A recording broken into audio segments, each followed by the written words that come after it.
ఉదయాన్నే మరి అందరి వరుసగా గోత్రాలందరినీ కూడా వరుసలో నిలబెట్టినప్పుడు యూదా గోత్రము పట్టబడ్డట్టుగా మరి మనం 16వ వచనంలో చూస్తూ ఉన్నాం.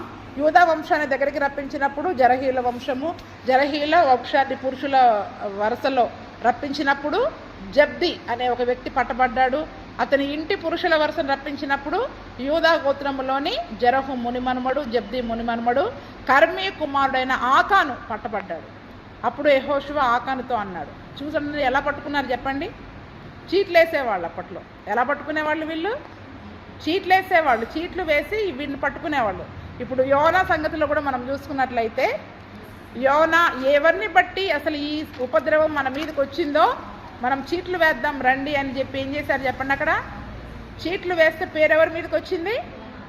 అందుకే అంతకు మునుపు కూడా చెప్పా, చీట్లు ఒడిలో వేయుట యెహోవా వశము, అది తీర్పు తీర్చుట యెహోవా వశం. అవునా?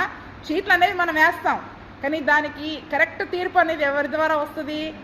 దేవుడే తెలియజేస్తాడు. అంటే ఆ రోజుల్లో పాత నిబంధన గ్రంథంలో మరి ఆ రీతిగా వాళ్ళని అలా పట్టుకునేవాళ్ళు అనమాట. అయితే ఆకాన్ అనే వ్యక్తి అక్కడ పట్టబడ్డాడు.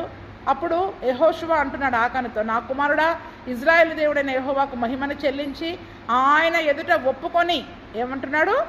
ఒప్పుకొని నువ్వు చేసిన దాన్ని మరుగు చేయక నాకు తెలుపుమని నిన్ను వేడుకొనిచున్నానని చెప్పగా, ఆకాను యెహోషువతో, ఇజ్రాయేలు దేవుడైన యెహోవాకు విరోధముగా నేను పాపం చేసింది నిజము. దోపుడు సొమ్ములో ఒక మంచి షినారు వస్త్రమును, ఆ పై వస్త్రమును, 200 తులముల వెండిని, 50 తులముల ఎత్తుగల ఒక బంగారు కమ్మిని నేను చూసి వాటిని ఆశించి తీసుకుంటుని. అదిగో అది నా డేరా మధ్య అవి భూమిలో దాచబడి ఉన్నవి. ఆ వెండి దాని కింద ఉన్నదని ఉత్తరమిచ్చి తాను చేసినదంతయు ఒప్పుకొనెను.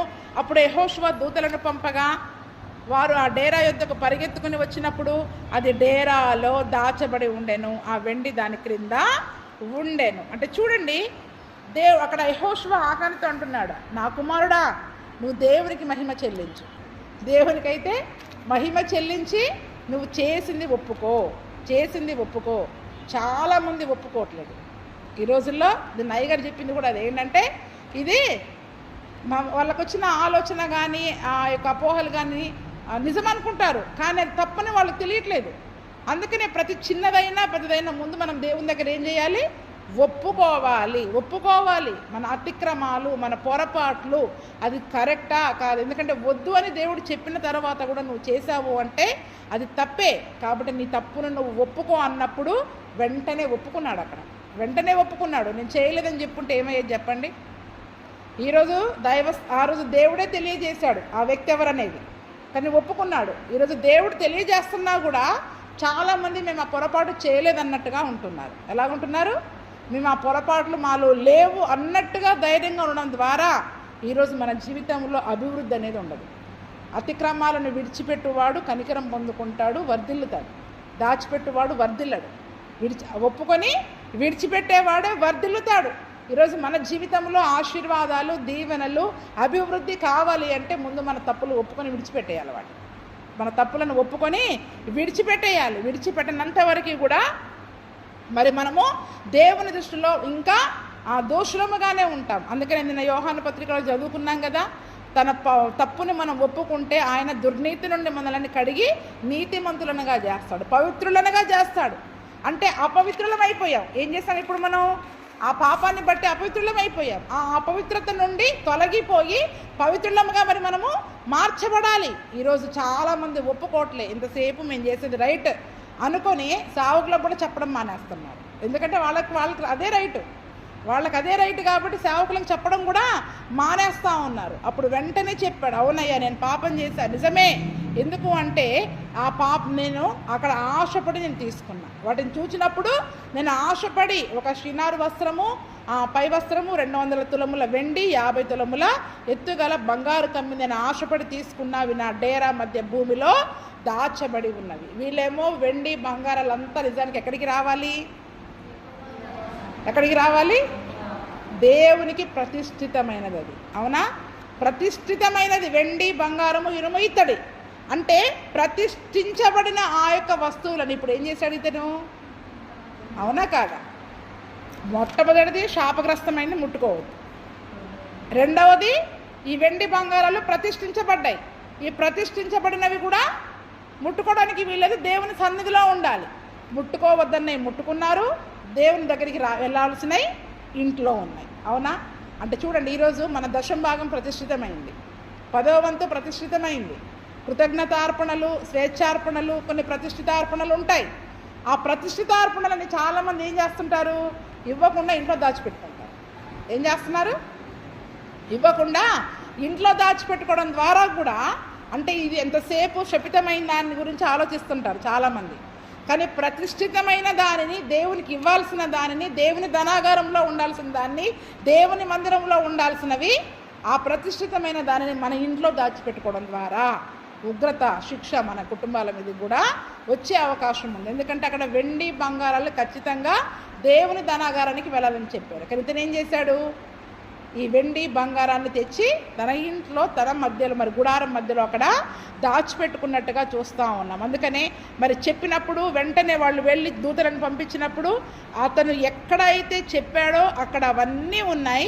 అవన్నీ తీసుకుని యోషువ దగ్గరికి వాటన్నిటిని కూడా మరి వాళ్ళు పట్టుకొని వచ్చినట్టుగా మరి మనం చూస్తూ ఉన్నాం. చూడండి, ఈ దినమున మన జీవితంలో, ఆత్మీయ జీవితంలో దేవుడు ఏది ఉండకూడదని చెప్తున్నాడో అవి మన జీవితంలో, మన ఆత్మీయ జీవితంలో ఉండడానికి వీలు లేదు. మొదటి తిమోతిలకు రాసిన పత్రిక 6వ అధ్యాయము 9వ వచనం నుండి చదువుకుందాం. మొదటి చదువమ్మ. ధనవంతులగుటకు అపేక్షించువారు శోధనలోను, ఊరిలోను, అవివేకయుక్తములనైనా హానికరములైన అనేక దురాశలలో పడుదురు.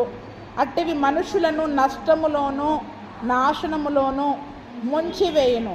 ఎందుకనగా ధనాపేక్ష సమస్తమైన కీడులకు మూలము.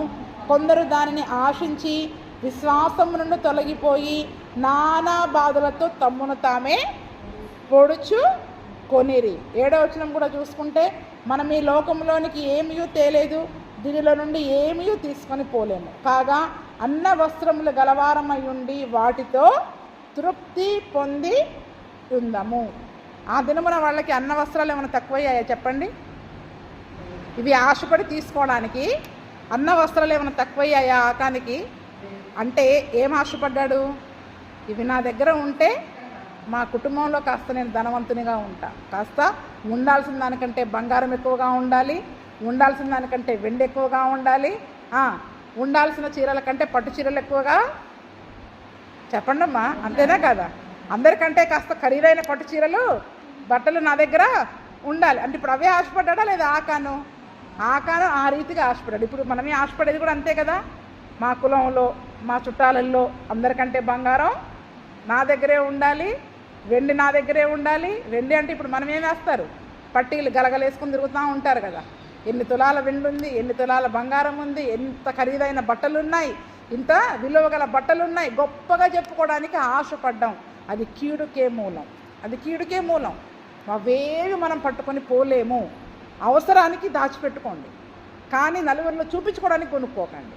ఈరోజు ఎలాగైపోయిందంటే లోకంలో పరిస్థితి, నలుగురికి చూపించుకోవడానికే ఇల్లు కడుతున్నారు, నలుగురికి చూపించుకోవడానికే బట్టలు కట్టుకుంటున్నారు, నలుగురికి చూపించుకోవడానికే బంగారం కొంటున్నారు. అమ్మో లేవనుకుంటారేమో, ఏమని వాళ్ళు లేవనుకొని మమ్మల్ని తక్కువగా చూస్తారేమో అనుకుని నలుగురు కోసం నువ్వు అప్పు చేసుకోవాల్సిన అవసరం ఏముంది? దేవుడు అంటున్నాడు మనం ఏమి తీసుకొని పోలేం. నీకు అవసరమా? కొనుక్కొని రహస్యంగా దాచుకో, నలుగురికి చూపించుకోవాల్సిన అవసరం లేదు. నీ అవసరానికి అది ఉపయోగపడుతుంది అనుకుంటే కొనుక్కొని దాచుకో. కానీ ధనాపేక్ష, ధనవంతులముగా అవ్వాలి, వాళ్ళతో మేము సమానంగా కనబడాలి, వాళ్ళతో మేము సమానంగా ఉండాలి అనే ఒక ఆలోచన ఈరోజు మనల్ని ఏం చేస్తుంది? కీడులో పడేస్తుంది, కీడులో పడేస్తుంది. దేవుని మాటలు చెవికెక్కవి ఇంకా అటువంటి వాళ్ళకి. దేవుని ఎందుకమ్మా అవన్నీ, ఆ ప్రయత్నాలను ఎందుకమ్మా అంటే అసలు ఎక్కనే ఎక్కువ మన వాళ్ళ చెవులకి. ఎంతసేపు వాళ్ళ ముందు మేము అలా కనబడితే అలాగా మంచిగా ఉండాలి, మనకి ఎలాగున్నామో అలాగే ఉండండి, ఎలాగున్నామో అలాగే ఉండండి. ఒకరి కోసం మనం తయారవ్వాల్సిన అవసరము లేదు. ఒకరి కోసం మనము ఏదో ధనాన్ని ఆశపడి దాన్ని సంపాదించి కీడులో పడాల్సిన అవసరము కూడా మరి మనకు లేదు. అందుకే కొద్దిమంది దాన్ని ఆశించి ఏం చేశారు? విశ్వాసము నుండి తొలగిపోయి నానా బాధలతో తమ్మును తామే పొడుచుకున్నారు. ఇప్పుడు ఆకాని పరిస్థితి అదే అయిందా లేదా?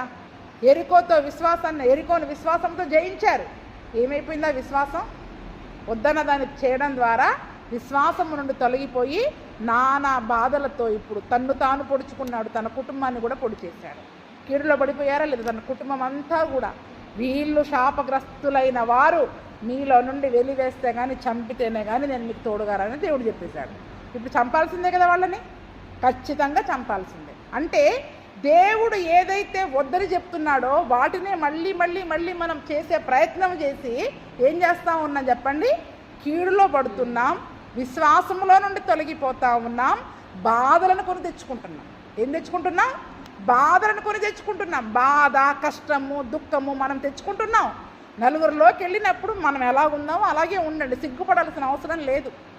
వాళ్ళు అలా వేసుకున్నారు, నేనేం వేసుకోలేదని అంటారే, అవసరమే లేదు, సిగ్గుపడే అవసరమే లేదు. మీకు అంత సిగ్గుపడాల్సిన పరిస్థితి వస్తే ఎరడమే మానేయండి, అప్పుడు అవసరమే లేదు. కానీ వాళ్ళ కొరకు ఏదో మెప్పించాలని ఆశపడి మనం ఏదో ప్రయత్నం చేస్తే అది దేవుడు వద్దని చెప్తున్నాడు. ధనాపేక్ష కీడులకి మూలం. ఆ రకంగా వద్దు. మీకు ఎంత అవసరమో అంత సంపాదించుకోండి, సంతోషంగా మీ కుటుంబాలతో మరి మీరు ఉండండి. అవన్నీ చేయడం ద్వారా మన పవిత్రతను మనం పాడు చేసుకుంటున్నాం. ఏం చేసుకుంటున్నాం చెప్పండి? మన పరిశుద్ధతని పాడు చేసుకుంటున్నాం, విశ్వాసాన్ని పాడు చేసుకుంటున్నాం, పవిత్రతని పాడు చేసుకుని. అందుకని ఎఫెసీలకు రాసిన పత్రిక 5వ అధ్యాయము చదవండి, 3 నుండి చదవండి. ఎఫెసీలకు రాసిన పత్రిక 5:3.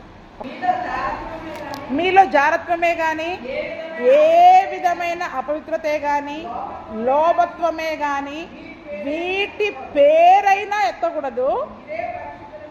ఇదే పరిశుద్ధులకు. ఇక్కడ నేను ఎందుకు చదివించానంటే, ఇప్పుడు వీళ్ళు అపవిత్రులు అయిపోయాడు. ఈ ఆకాను చేసిన పనిని బట్టి ఇజ్రాయేలీలందరి మీదకి ఏమొచ్చింది? పరిశుద్ధతను వాళ్ళు పాడు చేసుకున్నారు. అందుకని ఏమంటున్నాడు? రేపు మిమ్మల్ని మీరు పరిశుద్ధపరచుకోనండి. పరిశుద్ధపరచుకోవడం అంటే ఏంటి? ఈ ఆకాను చంపేయడమే పరిశుద్ధపరచుకోవడం. ఈ ఆకాను చేసిన పనిని, ఆకాను చంపేయడమే వాళ్ళు తమ్మును తాము పరిశుద్ధం అంటే శాపగ్రస్తమైన దానిని చంపేయడం, శాపగ్రస్తమైన వ్యక్తులను చంపేయడం. ఈరోజు మనలో ఉన్న అటువంటి చెడ్డ ఆలోచనలను, దుష్కార్యాలను, వాటిని ఈరోజు మనం చంపాలి.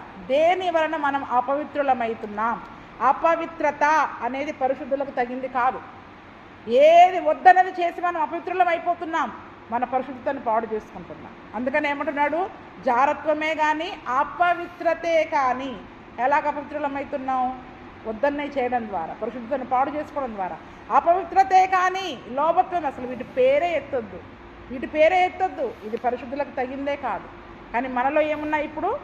అదే అపవిత్రత, అదే లోభత్వము. లోభి అంటే పిసినిగొట్టుతనము. దేవుని మందిరంలో ఉండాల్సిన ఎక్కడ ఉంటున్నాయి? ఇప్పుడు మన ఇంట్లో దాచిపెట్టుకుంటున్నాం. బేరాలు. మందిర ధనాగారంలో ఉండాల్సిన వెండి బంగారాలు, దశం భాగాలు, కృతజ్ఞత అర్పణలు, స్వేచ్ఛార్పణలు ఎక్కడ ఉంటున్నాయి? మన ఇంట్లో ఉంటున్నాయి. మరి అది శాపగ్రస్తమైంది, అపవిత్రులం అయిపోతుంటాం మనం. కాబట్టి వాటి పేరైనా ఎత్తొద్దు. 5వ వచనం చదవండి. వ్యభిచారి అయినను, అపవిత్రుడైనను, విగ్రహారాధికుడైన, లోబి అయినను, క్రీస్తు యొక్కయు దేవుని యొక్కయు రాజ్యమునకు హక్కుదారుడు కాడన సంగతి మీకు నిశ్చయముగా తెలియను. ఏమంటున్నాడు అక్కడ? వ్యభిచారి, అపవిత్రుడు, విగ్రహారాధికుడై ఉన్న లోబి అంటే ధనాన్ని ప్రేమించేవాడు. విగ్రహారాధికుడు అంటే ధనమే దేవుడు. అందుకనే మనం ఊరికి చెప్తుంటాం కదా, డబ్బు కింద పడగానే ఏం చేస్తాం? అది విగ్రహారాధన. ఏం చెప్పండి? ఈ కళ్ళకద్దుకోవడాలు చేయబాకండి.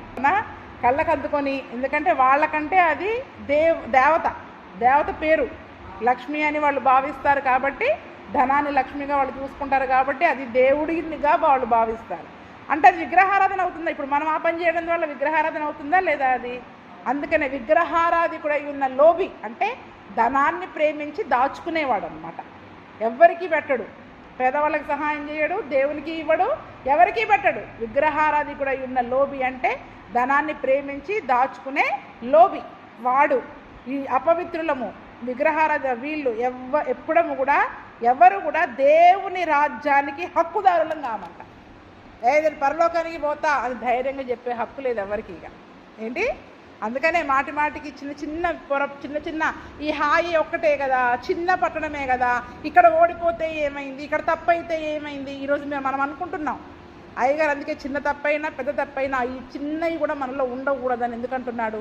వాటి వలన మనం అపవిత్రులం అయిపోతాం, పరలోక రాజ్యానికి హక్కుదారులం కాలేం ఎప్పటికీ కూడా. ఆయన శిలువ రక్తం ద్వారా ఈరోజు మనందరినీ కూడా కడిగి రక్షించాడు, నీతిమంతులంగా మార్చాడు. ధైర్యంతో చెప్తున్నాం ఈరోజు యేసయ్య బిడ్డలమని. కానీ మనము చేసే చిన్న చిన్న పొరపాట్ల ద్వారా మన పరిశుద్ధతను పాడు చేసుకొని అపవిత్రులం అయిపోతే అపవిత్రుడు అంటున్నాడు. ఏ రకంగా నువ్వు అపవిత్రుడు అయ్యావో ఆ తర్వాత సంగతి. చాలా రకాలు ఉన్నాయి. ఇక్కడ ఒక రకమైన అపవిత్రత ఏముంది? శాపగ్రస్తమైనది మనలో ఉండొద్దు. దేవుడు వద్దని చెప్పింది మనలో ఉండడానికి వీలు లేదు. కొత్త నిబంధనలో చాలా ఉన్నాయి శరీర సంబంధమైన కార్యాలు. అందుకని చూడండి, ఆ దినమున మరి అవేవి మనలో ఉన్నా కూడా మనం పరలోకానికి వెళ్ళలేము. అందుకని ఆ దినమున తను వాగ్దాన దేశానికి ఆ వ్యక్తి రాకుండా అక్కడ చంపేశాడు. ఎందుకు చంపమన్నాడు? పాత నిబంధన గ్రంథంలో శరీర రీతిగా వాళ్ళని చంపేశారు. ఇప్పుడు కొత్త నిబంధన కాలంలో మన శరీరంలో లోపల ఉన్న ఆ పాపాన్ని మనం చంపేయాలి. చంపనంత వరకు మనం పరలోకానికి పోలేము. మన ఆత్మకి రక్షణ ఉండదు. మనల్ని అపవిత్రులనుగా చేస్తూ ఉంది. ఆ పాపం మనల్ని ఏం చేస్తూ ఉంటుంది? అపవిత్రులనుగా చేస్తూ ఉంది. కాబట్టి ఎప్పుడైతే మరి వాటన్నిటిని తీసుకుని యెహోషువ దగ్గరికి తీసుకుని వచ్చారో ఆ వస్తువులని, ఆ కుటుంబాన్ని, అంతేకాదు 24వ వచనంలో చూడండి, యెహోషువయు ఇజ్రాయేలీలందరూ జెరహు కుమారుడైన ఆకానును, ఆ వెండిని, ఆ పై వస్త్రమును, ఆ బంగారు కమ్మిని, ఆకాను కుమారులను, కుమార్తెలను, ఎద్దులను, గాడిదలను, మందలను, డేరాను, వానికి కలిగిన సమస్తాన్ని పట్టుకొని ఆకోరు లోయలోనికి తీసుకొచ్చారు. దేవుడు చెప్పాడా? వాడి సమస్తము నిర్మూలమైతే తప్ప నేను రానన్నాడు. ఇప్పుడు దేవుడు కావాలా వాడు కావాలా చెప్పండి మనకి? చెప్పండి. కానీ ఇప్పుడు మనకు ఎలా ఉందంటే, నేను ఇది చేస్తా, నాకు దేవుడు కూడా కావాలి. నేను ఈ పొరపాటు చేస్తాను, నేను ఇలాగే జీవిస్తాను, కానీ మళ్ళీ యేసయ్య నాకు తోడుగా ఉండాలి. ఆ రెండిటికి పొత్తు కుదరదు, ఎప్పటికీ పొత్తు కుదరదు. అందుకనే అందరినీ పాపం వాళ్ళ కుమారులు కుమార్తెలు ఏం చేశారు చెప్పండి? కుటుంబం అంతా ఎద్దులు గాడిదలు ఏం చేశాయి చెప్పండి? నోరు లేని మూగజీవాలు, వాటికి ఏమైనా తెలుసా? వీడు చేసిన పని వాడికి ఏమైనా తెలుసా చెప్పండి? అందరినీ చంపేశాడు. ఎందుకంటే ఆ కుటుంబంలో దాచిపెట్టడం ద్వారా ఆ కుటుంబానికి కలిగిన సమస్తము శాపగ్రస్తమైపోయింది. ఆ కుటుంబానికి కలిగిన సమస్తము కూడా అందుకే ఒక్కరిని బట్టి కుటుంబం అంతటి మీదికి కాదు, ఆ ఇజ్రాయేలీల పాలెం అంతటి మీదికి ఉగ్రత వచ్చింది. ఆ రోజు ఇజ్రాయేలీలు ఓడిపోవడానికి కారణం ఏంటి? ఆకాను చేసిన పాపం. ఆకాను చేస్తే ఆకాను కుటుంబాన్ని దేవుడు శిక్షించవచ్చు కదా. ఎందుకంటే ముందు యెహోషువకు కూడా అర్థం కావాలి కదా. నన్ను అడిగితే నేను ముందే చెప్పేవాడిని, నన్ను అడగకుండా పరిగెత్తుకుంటూ వెళ్ళిపోయావుగా, ఎందుకు తరమబడ్డాం, ఎందుకు చంపబడ్డాం? అప్పుడే ఎక్కడికి వచ్చారు? దేవుని దగ్గరకు వచ్చి మొరపెట్టారు. అంతకుముందు రాలేదు కదా. అందుకనే చూడండి, మనం చేసే చిన్న చిన్న పొరపాట్ల ద్వారా ఎలాగ మరి దేవుని శిక్షను మనం తెచ్చుకుంటాము. ఒకరు చేసిన తప్పును బట్టి ఆ దినమున ఇజ్రాయేలీలందరి మీదకి ఉగ్రత వచ్చేసింది. చూడండి, అదే మాట ప్రసంగి గ్రంథంలో ఉంటుంది. ప్రసంగి 9:18 చదవండి. యుద్ధాయుధముల కంటే జ్ఞానము శ్రేష్టము, ఒక పాపాత్ముడు అనేకమైన మంచి పనులను, చూడండి ఇప్పుడంటే ఇక్కడ చేసిన ఒక్కరి పాపము చేయాల్సిన మంచి పనిని ఏం చేసింది? అక్కడ పాడు చేసి 36 మంది చనిపోవడానికి కారణమైంది. అందుకే యుద్ధం చేయడం గొప్ప కాదు, జ్ఞానం కలిగి ఉండడం గొప్ప. ఎలా యుద్ధం చేయాలని జ్ఞానం కలిగి ఉండాలి. ప్రార్థన చేయడం ఒకటే గొప్ప కాదు, ఎటువంటి ప్రార్థన దేవునికి ఇష్టమని తెలుసుకోవడం, ఆ జ్ఞానాన్ని కలిగి ఉండడం అనేది గొప్ప. యథార్థంగా ప్రార్థన చేయాలి, పరిశుద్ధంగా ప్రార్థన చేయాలి, దేవునికి నచ్చిన ప్రార్థన, తగ్గింపుతో కూడిన ప్రార్థన. మరి ఆ జ్ఞానాన్ని మనం కలగకుండా ఒకటే గంట చేయి, 2 గంటలు చేయి, 3 గంటలు చేయి, ఎన్ని గంటలు చేసినా అది ఉపయోగము లేదు. అందుకని యుద్ధాయుధముల కంటే జ్ఞానము శ్రేష్టము. ఈరోజు మనం చేసే భక్తి కంటే, ప్రార్థన కంటే జ్ఞానము కలిగి దేవునికి ఏ రకంగా నేను ఉంటే ఇష్టము అని తెలుసుకొని చేయడం అనేది చాలా ముఖ్యం. ఆ జ్ఞానం మనం కలిగి ఉండాలి. అందుకనే లోక జ్ఞానంతో యుద్ధం చేస్తే మనం గెలవలేం. దేవుని జ్ఞానంతో యుద్ధం చేయాలి, దేవుని జ్ఞానంతో ప్రార్థన చేయాలి. మనకు తెలిసిన భక్తిని తెచ్చుకొని ఇక్కడ మనం ప్రార్థన చేస్తే ఉపయోగం లేదు. దేవుడికి ఏ ప్రార్థన ఆయనకు నచ్చుతుందో ఆ ప్రార్థన ఏంటో తెలుసుకొని ఆ జ్ఞానాన్ని కలిగి దేవుని సన్నిధిలో మనం ప్రార్థన చేయాలి. అందుకనే ఒక్క పాపాత్ముడు చేసే పని వల్ల మంచి పనులు, అనేకమైన మంచి పనులకి ఆటంకం కలుగుతుంది. అక్కడ ఈరోజు ఒక వాగ్దాన దేశాన్ని స్వాధీనం చేసుకుంటున్నారు. దేవుని నామానికి మహిమ. దేవుడు ఎంత గొప్ప దేవుడని ఆ కనానీయులందరూ వణికిపోవలసిన సమయంలో ఇతడు చేసిన పని, ఆ పనిని ఏం చేసింది? అక్కడ వీళ్ళు బలహీనపడడానికి, వీళ్ళు కరిగి నీరైపోవడానికి కారణమైపోయింది. వాళ్ళు ధైర్యం తెచ్చుకోవడానికి కారణమైంది. ఒక శత్రువు మన పైన దాడి చేయడానికి ధైర్యంతో ముందుకు రావడానికి ఈ పని కారణమైంది. ఈరోజు మనలో ఉన్న అపవిత్రమైన పనుల వల్ల, ఈ శరీర కార్యాల వల్ల. అందుకనే హాయి అనేది శరీరాన్ని నేను ఎందుకు పోలుస్తున్నానంటే, సంఘము దేవుని యొక్క శరీరంలో అవయవాలుగా మనం ఉన్నాం. సంఘములో ఏ ఒక్కరు అపవిత్రులుగా ఉన్నా, ఏ ఒక్కరు పాపం చేసేవారిగా ఉన్నా, బయట సంఘం అంతటికి చెడ్డ పేరు వస్తుందా రాదా? బయట లోకమంతా ఏమనుకుంటారు, వీళ్ళు చర్చికి వెళ్తున్నారు, ఈ రకంగా ఉంది. దేవుని నామానికి మహిమ వస్తుందా? దేవునికి నామానికి రావాల్సిన మహిమను పోగొట్టుకుంటున్నాం, సంఘానికి చెడ్డ పేరు తెచ్చుకుంటున్నాం, అవమానకరంగా మరి జీవిస్తూ ఉన్నాం. అంతేకాదు ఓటమి పాలైపోయి, ఓడిపోయి, సమస్యలను జయించలేక, దేవుని నామానికి రావాల్సిన కీర్తిని, ప్రసిద్ధిని మనం తేలేక మరి అవమానం తెచ్చేవారిగా ఉంటా ఉన్నాం. అందుకనే ఈరోజు సంఘంలో నేను చేస్తే ఏమైంది అనడానికి వీల్లేదు. ప్రతి ఒక్కరు పరిశుద్ధంగా ఉండాలి, ప్రతి ఒక్కరు పవిత్రంగా ఉండాలి. ఒక్కరు చేస్తే శరీరం అంతటికీ బాధేనా కాదా? ఆ రోజు ఇజ్రాయేల్ దేశంలో పాలెంలో అతను చేసిన పని వల్ల 36 మంది చనిపోయారు. ఈరోజు మనము చేసే పని వలన సంఘంలో ఎంతమందికి దేవుని నామానికి అవమానం కలుగుతుందనే సంగతిని ఈరోజు మనం అర్థం చేసుకోవాలి. నాలో ఉంది కదా, రహస్యంగా ఉంది కదా అనుకుంటే కుదరదు. దాని వలన మన సంఘం మీదకి రావాల్సిన దీవెనలను మనం కొన్ని పోగొట్టుకుంటున్నామేమో, అపవాదిని జయించలేకుండా ఉంటున్నామేమో. ఎందుకంటే మా నాన్నగారు ఒకసారి ప్రార్థన చేసేటప్పుడు అంటే అందరూ వాళ్ళు కొద్దిమందిగా కలిసి కూర్చొని ప్రార్థన చేసుకునేవాళ్ళు. ఎప్పుడూ దేవుని సన్నిధి వాళ్ళ మధ్యలోకి దిగి వచ్చేది, పరిశుద్ధాత్మలు దిగి వచ్చేవాళ్ళు, భాషలతో మాట్లాడేవాళ్ళు, ప్రవచించేవాళ్ళు. అయితే ఆ రోజు దేవుని సన్నిధి అసలు దిగి రావటం లేదు, దేవుని సన్నిధి అస్సలే దిగి రావటం లేదంట. ఎంత ప్రార్థన చేస్తున్నా దేవుని సన్నిధి ఎందుకు రావటం లేదని మా నాన్నగారు ప్రార్థన చేస్తుంటే, ఒక వ్యక్తి ఒక అపవిత్రమైన దానిని తిని వచ్చి అక్కడ ప్రార్థనలో కూర్చున్నాడని దేవుడు తెలియజేశాడు. వెంటనే దేవుడు తెలియజేశాడు ఏంటంటే, ఒక వ్యక్తి అక్కడ ప్రార్థనకి వచ్చిన వ్యక్తి ఒక అపవిత్రమైన దానిని, దేవుడు తినవద్దన్న దానిని తినేసి వచ్చి అక్కడ కూర్చొని ప్రార్థన చేస్తున్నాడు. ఆ వ్యక్తి వలన దేవుని సన్నిధి కానీ పరిశుద్ధాత్మలు కానీ వారి మధ్యలోనికి రాకుండా, ఎందుకంటే అపవిత్రమైనది అక్కడ ఉంటే దేవుడు వస్తాడా చెప్పండి? దేవుడు దిగొస్తాడా? అందుకని చూడండి, ఇది మన వలన ఈ శరీరంతో ఎందుకు పోలుస్తున్నా అంటే, మన శరీరంలో ఏది ఉన్నా అది మన ఆత్మీయ జీవితానికి నష్టాన్ని కలిగిస్తుంది. మనము సంఘములో ఒక అవయవంగా ఉన్నాం. ఈ అవయవంలో ఇటువంటి అపవిత్రమైనది ఏదున్నా శరీరం అంతటికి అది హాని చేస్తుందా లేదా? స్ప్రెడ్ అయిద్దా లేదా?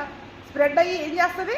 క్యాన్సర్ కొడుకు పుండులాగా అది పాకి పాకి పాకి ఇతరులను కూడా పాడు చేసే అవకాశం ఉంది. అందుకే దాన్ని కట్ చేసి పడేయండి అన్నాడు దేవుడు.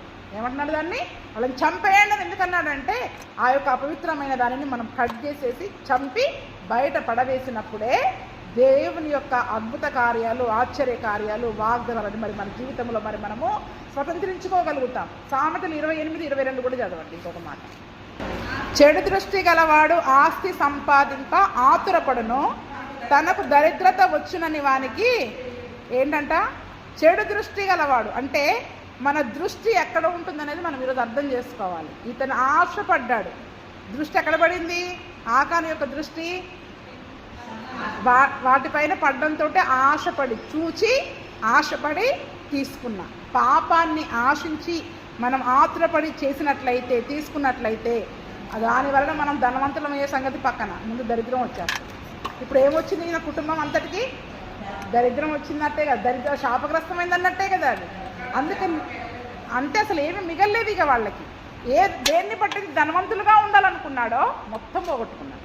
మొత్తాన్ని వాళ్ళు అక్కడ తెచ్చిన దాన్ని కూడా, వచ్చిన వాటిని కూడా ఏం చేశారు? ఆ లోయలోనికి తీసుకొని వచ్చి, యెహోషువ మరి ఎంత బాధ అయినా కూడా నీవేళ మమ్మను బాధపరిచితివి, నేడు యెహోవా నిన్ను బాధపరిచిననగా ఇజ్రాయేలులందరూ వారిని రాళ్లతోటి ఏం చేశారు?